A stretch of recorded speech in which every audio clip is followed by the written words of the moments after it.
Hello friends, welcome to Skills for You at Girija. This is a series of podcasts for capacity building and enhancement of language teaching tools. This is the 6th episode on listening skills. Hope you are having a great time listening.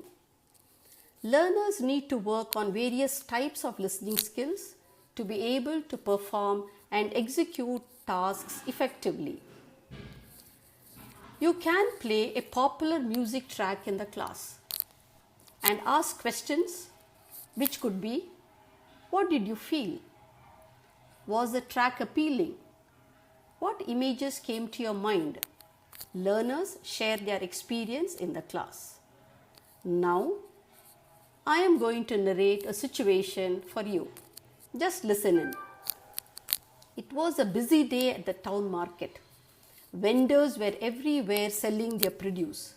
There were kiosks selling fish, vegetables and fruits.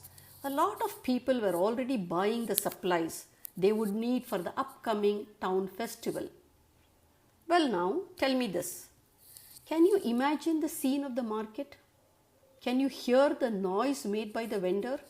Can you imagine the crowd's movement around the shops? Can you imagine all the products displayed in different ways? Can you feel the heat inside the market that's steaming with people? Can you imagine the conversation in the marketplace? Friends, these are examples for appreciative listening. What is appreciative listening? To appreciate what is spoken, played or rendered. It is for pleasure and it seeks approval from the listener. Let's walk back into the classroom to our learners. When we read a biography, narrate a story, recite a poem, share a limerick or a tongue twister, watch a musical event or a theatre act, it evokes a gamut of emotions, feelings and thoughts. There is rhythm, music, sounds, beats, laughter, excitement, joy and sadness. It opens venues for appreciative listening, a much neglected domain. It offers the learners to touch, taste, hear and see the world and move away for a while from all that is of the brain only. It excites the learners, creates enjoyment and breaks the monotony of serious academic endeavors. Can we teach appreciative listening? Absolutely yes. Try these in your classrooms and see the transformation in the learners when they express, enjoy and share without inhibition their ideas and feelings. Let's start. Clap clap is an activity that brings a lot of energy to your class. For elementary classes, get the students to clap and move with the beat of the music when you teach rhymes and songs. Teach them to clap out the syllables. For example, in the popular rhyme, Twinkle, twinkle, little star, the syllables are 2, 2, 2, 1. So they must clap twice, 3 times for twinkle, twinkle, little and once for star. Carry on for the rest of the song or rhyme. Next is what is called soothing sounds. Play different types of soothing sounds like ocean waves, waterfall, chirping crickets, rainfall, humming bees. Let students listen and pick their favorite one and tell the class why they made the choice. Moving on, let's try this one. How does it make you feel? Group your students. Give them a poem that is grade appropriate. Let them recite in the group while others listen.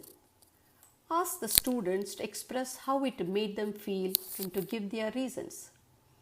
Let them work as a group and change the lyrics and recite it in the class. Get the responses from the class.